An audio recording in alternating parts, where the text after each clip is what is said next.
السلام علیکم پیارے ویورز، فضائل اعمال کا پہلے باب میں حضور اکرم صلی اللہ علیہ وسلم کے طائف کے سفر کا قصہ، دین کی خاطر سختیاں برداشت کرنا اور تکالیف و مشقت کا جھیلنا۔ چلیے سٹارٹ کرتے ہیں۔ بسم اللہ الرحمن الرحیم۔ حضور اقدس صلی اللہ علیہ وسلم اور صحابہ اکرام رضی اللہ تعالی عنہم نے دین کے پھیلانے میں جس قدر تکلیفیں اور مشقتیں برداشت کی ہیں، ان کا برداشت کرنا تو درکنار، اس کا ارادہ بھی اگر ہم جیسے نالائقوں سے کرنا دشوار ہے۔ تاریخ کی کتابیں اور ان واقعات سے بھری ہوئی ہیں، مگر ان پر عمل کرنا تو علیحدہ رہا، ہم ان کو معلوم کرنے کی بھی تکلیف نہیں کرتے۔ اس باب میں چند قصوں کو نمونے کے طور پر ذکر کرنا ہے۔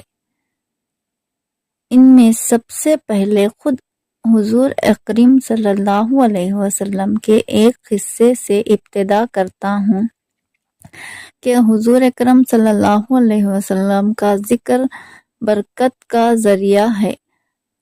حضور اکرم صلی اللہ علیہ وسلم کے طائف کے سفر کا قصہ۔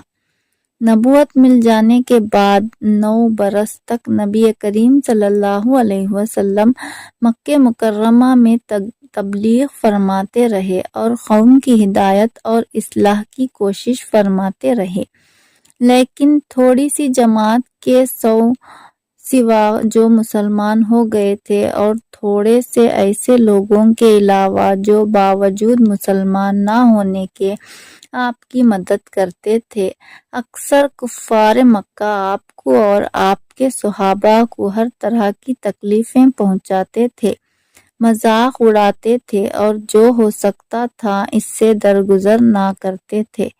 حضور صلی اللہ علیہ وسلم کے چچا ابو طالب بھی انہی نیک دل لوگوں میں تھے جو باوجود مسلمان نہ ہونے کے حضور کی ہر قسم کی مدد فرماتے تھے۔ 10ویں سال میں جب ابو طالب کا بھی انتقال ہو گیا تو کافروں کو اور بھی ہر طرح کھلے مہار اسلام سے روکنے اور مسلمانوں کو تکلیف پہنچانے کا موقع ملا۔ حضور اقدس صلی اللہ علیہ وسلم اس خیال سے طائف تشریف لے گئے کہ وہاں قبیلہ ثقیف کی بڑی جماعت ہے، اگر وہ قبیلہ مسلمان ہو جائے تو مسلمان کو ان تکالیفوں سے نجات ملے اور دین کے پھیلنے کی بنیاد پڑ جائے۔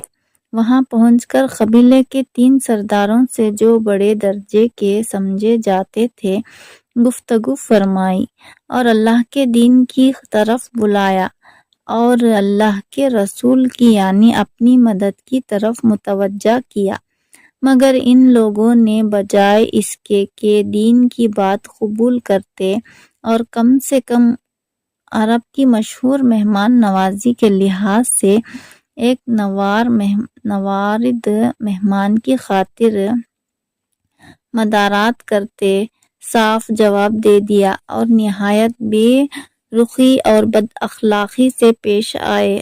ان لوگوں نے یہ بھی گوارا نہ کیا کہ آپ یہاں قیام فرمائیں، جب لوگوں کو سردار سمجھ کر بات کی تھی وہ شریف ہوں گے اور مذہب گفتگو کریں گے۔ ان میں سے ایک شخص بولا کہ اوہو، آپ کو ہی اللہ نے نبی بنا کر بھیجا ہے۔ دوسرا بولا کہ اللہ کو تمہارے سوا کوئی اور ملتا ہی نہیں تھا جس کو رسول بنا کر بھیجتے۔ تیسرے نے کہا میں تجھ سے بات کرنا نہیں چاہتا، اس لیے کہ اگر تو واقعی نبی ہے جیسا کہ دعویٰ ہے تو تیری بات سے انکار کر دینا مصیبت سے خالی نہیں، اور اگر جھوٹ ہے تو میں ایسے شخص سے بات نہیں کرنا چاہتا۔ اس کے بعد ان لوگوں سے نا امید ہو کر حضور اکرم صلی اللہ علیہ وسلم نے اور لوگوں سے بات کرنے کا ارادہ فرمایا کہ آپ تو ہمت و استقلال کے پہاڑ تھے، مگر کسی نے بھی قبول نہیں کیا، بلکہ بجائے قبول کرنے کے حضور صلی اللہ علیہ وسلم سے کہا کہ ہمارے شہر سے فوراً نکل جاؤ اور جہاں تمہاری چاہت کی جگہ ہو وہاں چلے جاؤ۔ حضور کریم صلی اللہ علیہ وسلم جب ان سے بالکل مایوس ہو کر واپس ہونے لگے تو ان لوگوں نے شہر کے لڑکوں کو پیچھے لگا دیا کہ ان کا مذاق اڑائیں، تالیاں پیٹیں، پتھر ماریں، حتیٰ کہ آپ کے دونوں جوتے خون کے جاری ہونے سے رنگین ہو گئے۔ حضور اقدس صلی اللہ علیہ وسلم ایسی حالت میں واپس ہوئے۔ جب راستے میں ان شریروں سے اطمینان ہوا تو حضور صلی اللہ علیہ وسلم نے یہ دعا مانگی: اے اللہ، تجھ سے شکایت کرتا ہوں میں اپنی کمزوری اور بے کسی کی، اور لوگوں میں ذلت و رسوائی کی۔ اے ارحم الراحمین، تو ہی ضعفاء کا رب ہے اور تو ہی میرا پروردگار ہے۔ تو مجھے کس کے حوالے کرتا ہے؟ کسی اجنبی بیگانے کے جو مجھے دیکھ کر تُش رو ہوتا ہے اور منہ چڑھاتا ہے، یا کہ کسی دشمن کے جس کو تو نے مجھ پر قابو دے دیا؟ اے اللہ، اگر تو مجھ سے ناراض نہیں ہے تو مجھے کسی کی بھی پرواہ نہیں ہے، تیری حفاظت مجھے کافی ہے۔ میں تیرے چہرے کے اس نور کے طفیل جس سے تمام اندھیریاں روشن ہو گئی اور جس سے دنیا و آخرت کے سارے کام درست ہو جاتے ہیں، اس بات سے پناہ مانگتا ہوں کہ مجھ پر تیرا غصہ ہو یا تو مجھ سے ناراض ہو۔ تیری ناراضگی کا اس وقت تک دور کرنا ضروری ہے جب تک تو راضی نہ ہو۔ نہ تیرے سوا کوئی طاقت ہے نہ قوت۔ مالک الملک کی شان قہاری کو اس پر جوش آنا ہی تھا کہ حضرت جبرائیل علیہ السلام نے آ کر سلام کیا اور عرض کیا کہ اللہ تعالیٰ نے آپ کی قوم کی وہ گفتگو جو آپ سے ہوئی سنی اور ان کے جوابات سنے، اور ایک فرشتے کو جس کے متعلق پہاڑوں کی خدمت ہے آپ کے پاس بھیجا ہے کہ آپ جو چاہیں اس کو حکم دے۔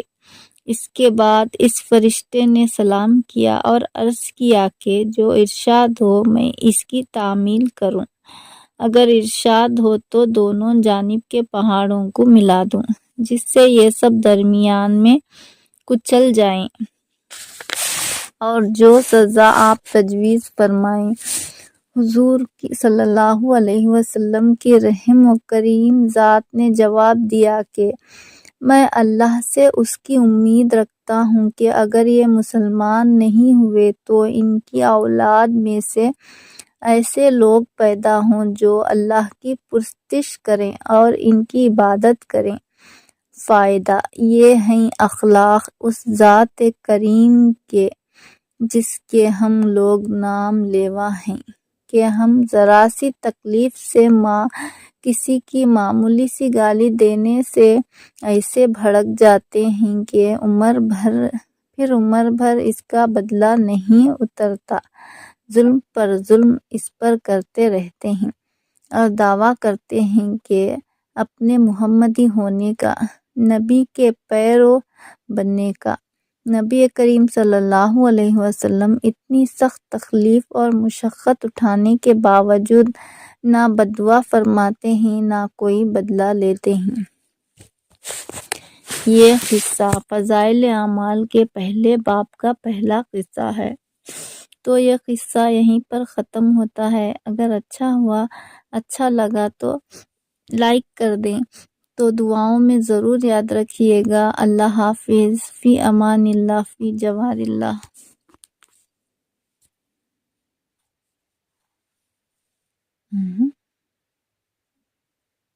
کب کچ کٹ ہو گیا؟